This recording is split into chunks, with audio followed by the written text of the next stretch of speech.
What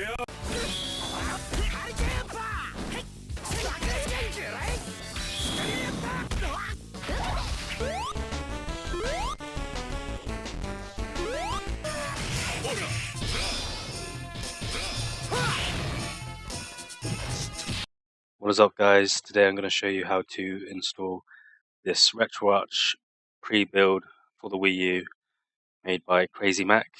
And basically this has 55 systems and over 11,000 games that you can just boot up and play on your Wii U.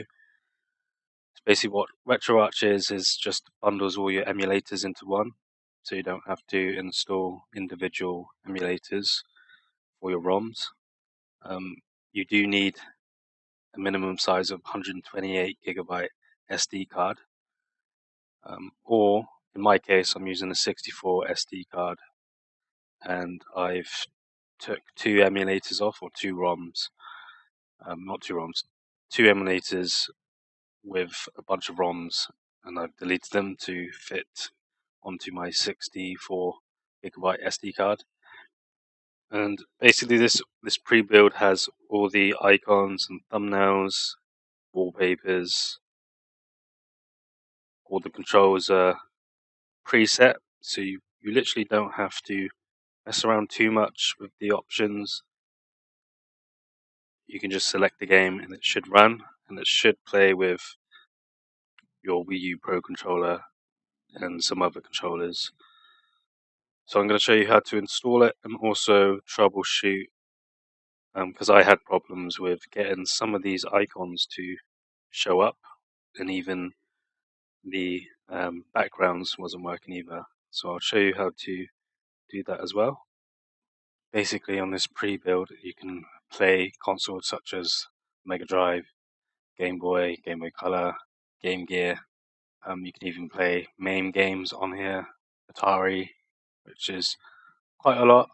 You won't be able to play like PS1 games on Retroarch. You need a different emulator for that, a separate one. And I don't think this works for N64, so you are limited on what consoles you can have on this pre-build, but this is great for all the like retro or arcade games all in one. So before we start, your Wii U must be hacked, so that's the main thing. So you won't be able to do this without a hacked Wii U. Again, at least a minimum of 128GB or 64 would also do. You need to make sure your SD card is formatted to FAT32.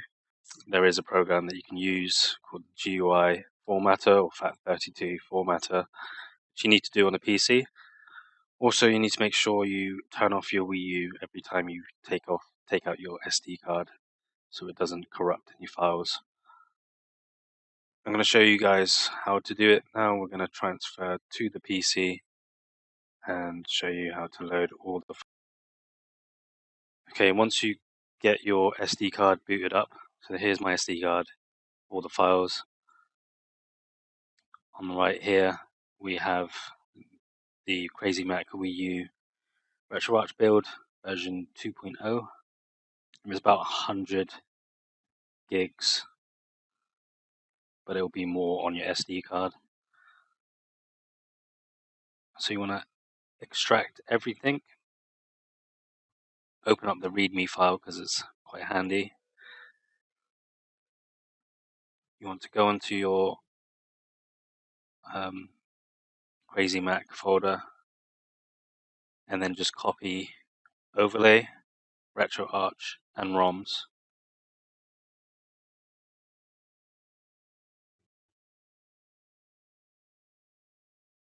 Copy that and then paste it onto the root of your SD card.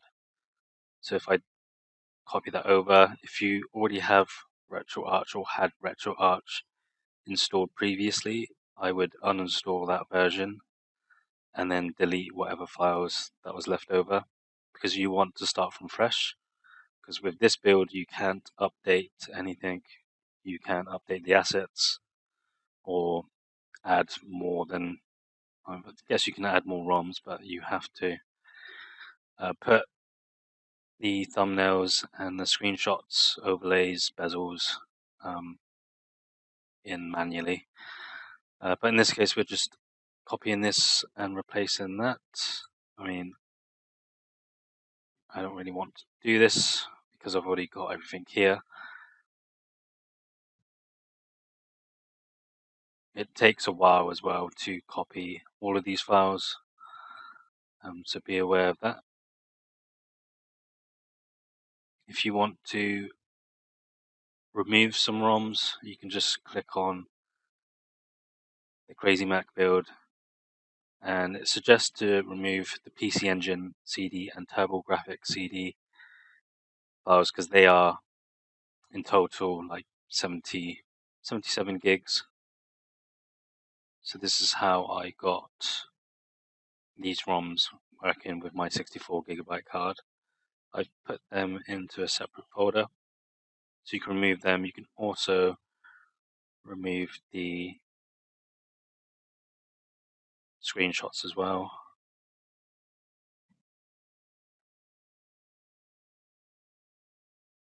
So onto your SD card, you go on Media or Retroarch, Media, Thumbnails, and to save more space, you can delete the PC Engine CD and TurboGrafx CD, Thumbnails, and box art and stuff.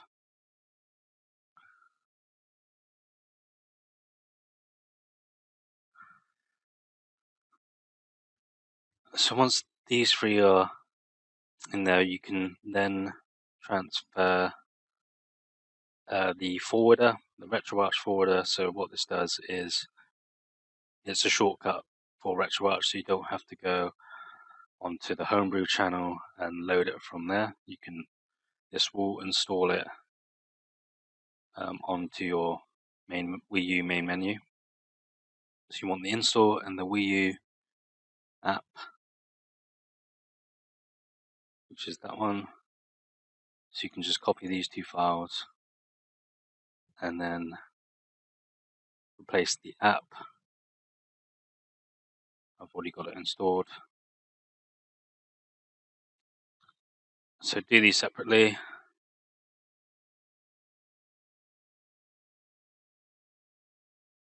And then you should have everything on your SD card now.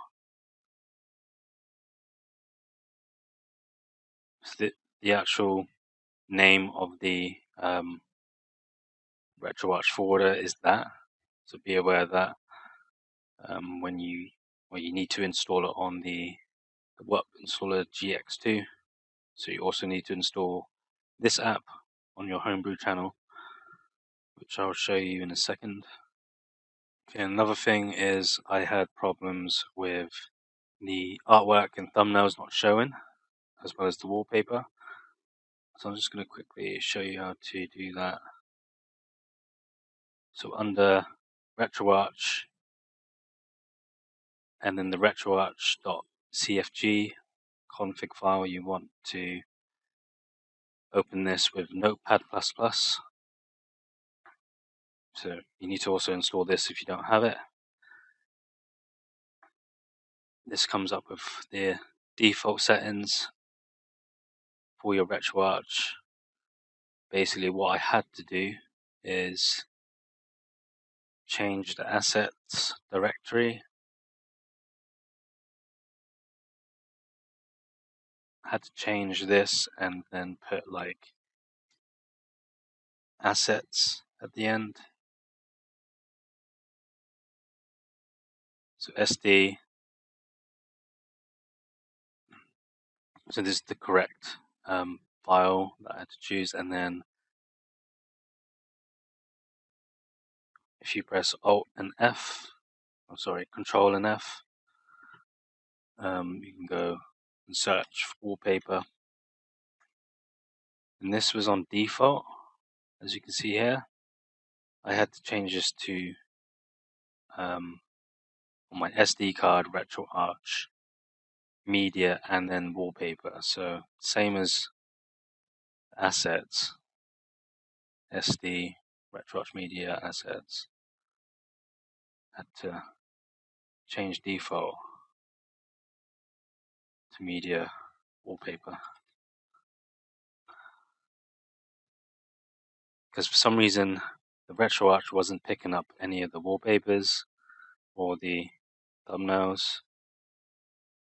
The XML is the theme, and nothing was loading up, the icons weren't loading up, and they're all in here. Retroarch Media.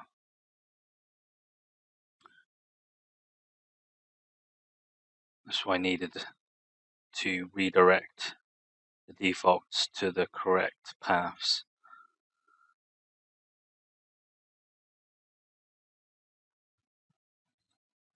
And same with the RDB. For some reason, this is SD Retroarch database, RDB. But under here, there is no database folder. The RDB is in the media RDB. So you can change that to media. And then file and save. And this should redirect all the pictures and stuff to the correct file folders.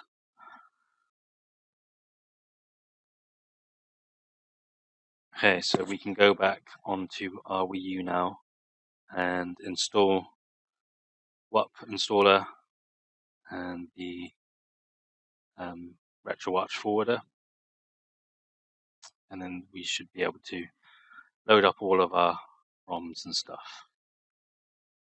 Okay, so once you've inserted your SD card, turned on the Wii U, logged in, you want to always start Haxchi before you start installing anything or launching the Retroarch launcher. So click on Haxchi.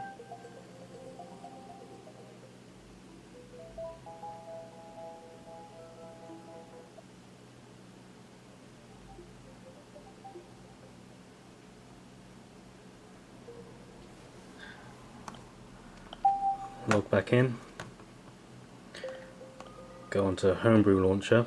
So this wouldn't be here. This is the folder that we need to install. So I've already got it pre-installed, so that's why it's showing up. So click on Homebrew Launcher.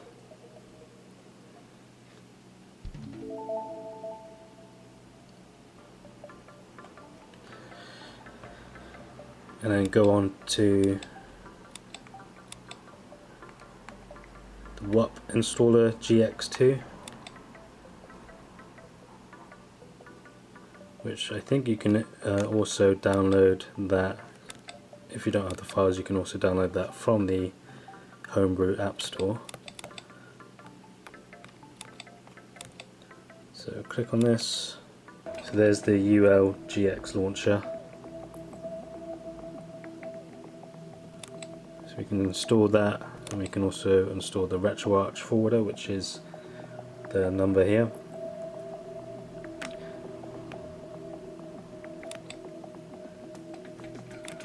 Click on yes, and you want to install it on the NAND because that's where your SD card is, not the USB. The USB refers to the hard drive.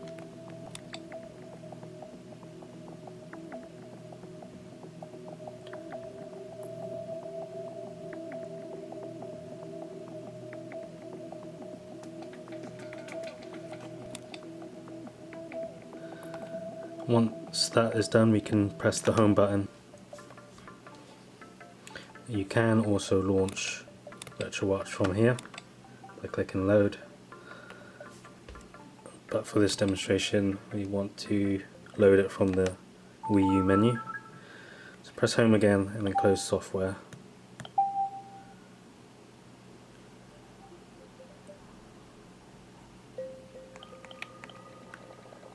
Now we can click on Retroarch Launcher. This does take a while to launch, it takes like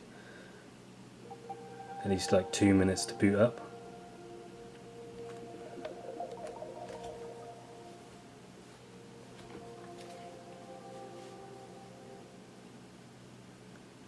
Right, so we have Retroarch now loaded, and all of this should just automatically come up.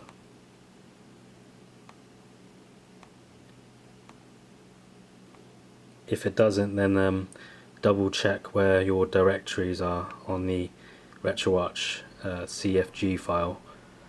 So just like before with the Notepad++, just double check whether the directories are in the correct or located in the correct path. And it's all case sensitive, so you don't want to have any capital letters. So we can launch a game. Let's launch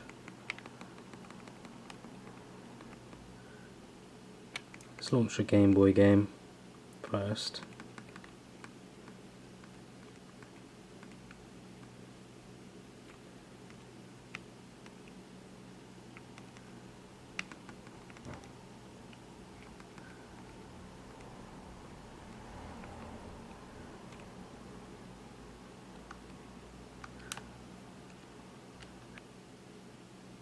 So it does take a while to load these games.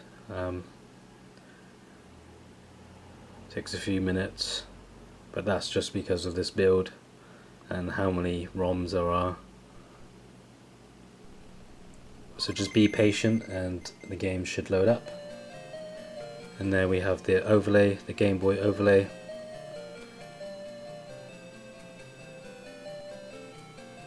And all of these like playlists have their default emulators, so you don't want to change any of the emulators because it's all sort of pre-made for you.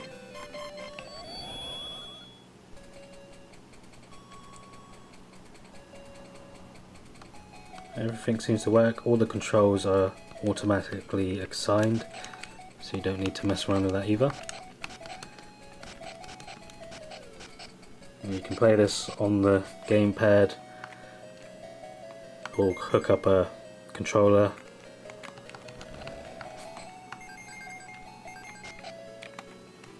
Right, so to back out of the game you just press the home. And again, everything's a little bit slow on this, so we can restart, we can save the state, then you can add cheats as well. We're going to close this.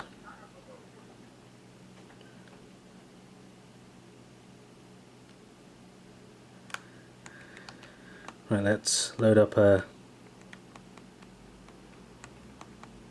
more intense game, something that will like strain the Wii U. Let's try Capcom game, Third Strike, which is also for the Dreamcast. Let's see how well this runs.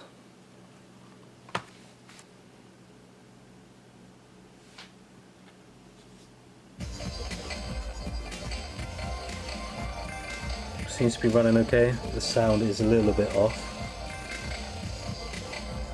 We can insert coins by pressing the minus. I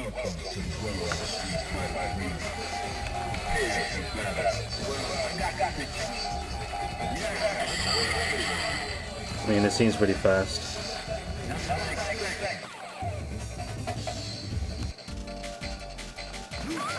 No sort of lag on the menu, which is a good sign.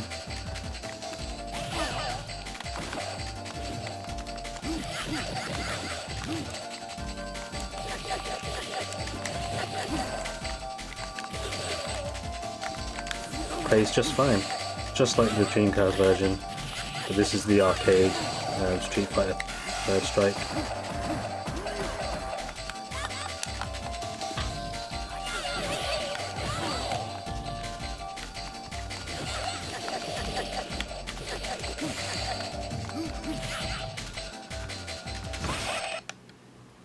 So yeah, let's back out and go back onto the menu. I'm pretty impressed of how well this actually runs.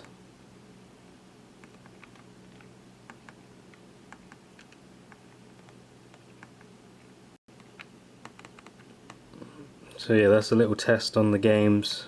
As you can see, you have your box art on the right and your screenshots on the left. And some of these icons aren't loading up here, but I don't think they have assigned icons, but then when you go on to the consoles, you can see the little icons here. You've got the Game Boy ones, the NES, SNES, Famicom, Game Gear, Master System. Now, I mentioned before that I did have problems loading the assets on here, on the Retroarch assets, and changing the directory on the CFG file helped, but the wallpapers weren't working, and the icons, these icons and the box art wasn't showing up. To fix that, you just need to change the settings on here. So you want to go on to user interface, and this is where you can change a bunch of settings to fit how you like your Retroarch to show. Click on appearance. Now I've ticked on dynamic backgrounds. This was disabled before. And then under menu icon theme, if you click left and right, the Wii U will just black out. So you just have to wait a minute and then it will change to a different menu layout. This is for your icons at the top. See, they're all changed now and they're white. So that's how you change the icons under the menu icon theme. Now I'm just going to show you how to make sure the box art shows up and the thumbnails. So again, everything's under user interface, appearance, and then under thumbnails you can change it to off, screenshots on the right, or title screens. I've gone for box art on the right.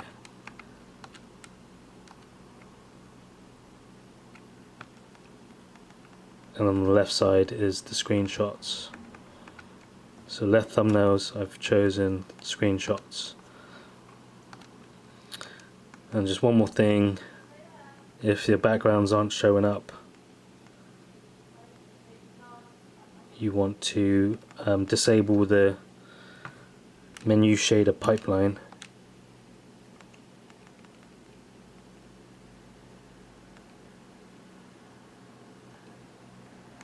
If you turn that on, you have the ribbon, the moving ribbon in the middle, which you don't want. And you want to just turn this off, and then your background should show up. I'm just going to change this back now, the menu icon theme, back to Retro GUI. And that's pretty much it. That's how you get all the box art and stuff to load up. The overlays, whenever you load up a game, should just automatically be assigned. Yeah, this is a pretty cool build by CrazyMac for the Wii U. Again, you can download this from arcadepunks.com, and I just got the torrent of it, and it's all preloaded with the ROMs, so you don't have to mess around with that. Just don't ever update this Retroarch build, because this might just mess up everything, and some games might not load, or you might be missing artwork.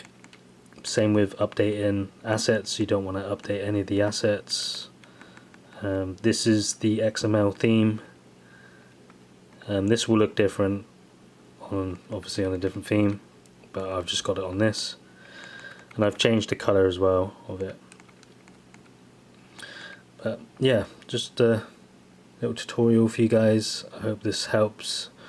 If you have any problems installing or getting the Wii U CrazyMac Build to work, then just feel free to comment on the comment section below. And yeah, pretty neat little build here. Shall be trying some of these games out, especially some of these MAME games, multiplayer. I want to see how many controllers this works with. So thanks for watching guys, and I'll see you again on another tutorial.